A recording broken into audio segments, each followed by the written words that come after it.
Just 450 only. ಆ ರೇಟಲ್ಲಿ ಯಾರು ಕೊಡಲ್ಲ ಮೇಡಮ್.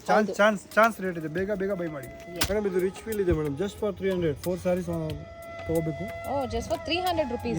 ಓಕೆ, ಮಿನಿಮಮ್ 4 ಪೀಸಸ್ ತಗೋಬೇಕು. ಫ್ಯಾನ್ಸಿ ಡಿಸೈನ್ಸ್ ಇದೆ, ಬ್ಯೂಟಿಫುಲ್ ಆಗಿದೆ ನೋಡಿ. ಲೆಹರಿಯಾ ಪ್ಯಾಟರ್ನ್ ಕೂಡ ಬಂದಿದೆ, ಈ ತರ ಲೇಸ್ ವರ್ಕ್ ಬಂದಿದೆ, ಲವ್ಲಿ ಕಲರ್, ಬ್ಯೂಟಿಫುಲ್ ಆಗಿದೆ ಅಲ್ವಾ ನೋಡಿ. ಇದು just only for 450 only. Chance Dasara special offer ಇದೆ. ಸಾಫ್ಟ್ ಸಿಲ್ಕ್ ಅದೇ ರೇಟ್, ಬನಾರಸ್ ಎಲ್ಲ ಅದೇ ರೇಟ್ ನೋಡಿ. ವಾವ್, ಎಲ್ಲ ಸಿಲ್ಕ್ ಬೇಸ್ ಅಲ್ಲಿ ಇರೋ ಸಾರಿ. ಮಿನಿಮಮ್ 4 ಪೀಸ್ ಪರ್ಚೇಸ್ ಮಾಡಿದ್ರೆ 450 ಆಗುತ್ತೆ. ಲವ್ಲಿ ಸಿಲ್ಕ್ ಬೇಸ್ ಅಲ್ಲಿ ಕಂಪ್ಲೀಟ್ಲಿ ಜರಿ ವೀವ್ಡ್ ಬ್ರೊಕೇಡ್ ಬಂದಿದೆ. ಇಷ್ಟು ವೆರೈಟೀಸ್ ಇದೆ ಜಸ್ಟ್ ಫಾರ್ 450. ಕಾಂಬಿನೇಷನ್ ನೋಡಿ, ಯಾರು ಕೊಡಲ್ಲ ಆ ರೇಟಲ್ಲಿ madam. Chance rate just for 450. Minimum 4 pieces ಆದ್ರೂ ನೀವು ತಗೋಬಹುದು. ಇಲ್ಲಿ ಡಿಜಿಟಲ್ ಪ್ರಿಂಟ್ಸ್ ಇದೆ. Okay, very pretty. Wash and wear ಇದೆ, ಸೂಪರ್ ವೆರೈಟೀಸ್ ಇದೆ. Light colour, dark colour, dusty colour ಎಲ್ಲ ಸಿಗುತ್ತೆ ಮೇಡಮ್. ತುಂಬಾ ಚೆನ್ನಾಗಿದೆ ನೋಡಿ. ಎಷ್ಟಿದು? ಜಸ್ಟ್ 450. ಮಿನಿಮಮ್ 4 ಪೀಸ್ ಬೈ ಮಾಡಬೇಕು ನೀವು. ನೋಡಿ ಪ್ರಿಂಟ್ಸ್ ನೋಡಿ ಎಷ್ಟು ಚೆನ್ನಾಗಿದೆ ನೋಡಿ ಮೇಡಮ್. ಅಮೇಜಿಂಗ್. ಈ ವಿಡಿಯೋದಲ್ಲಿ ನೋಡ್ತಾ ಇರೋ ತರ ಬ್ಯೂಟಿಫುಲ್ ವೆರೈಟಿ ಸಾರೀಸ್ ತುಂಬಾನೇ ಬಜೆಟ್ ಫ್ರೆಂಡ್ಲಿ ಪ್ರೈಸಸ್ ಅಲ್ಲಿ ಈ ಶಾಪಲ್ಲಿ ಮಾತ್ರನೇ ಸಿಗುತ್ತೆ. ಖಂಡಿತ ಟ್ರೈ ಮಾಡಿ.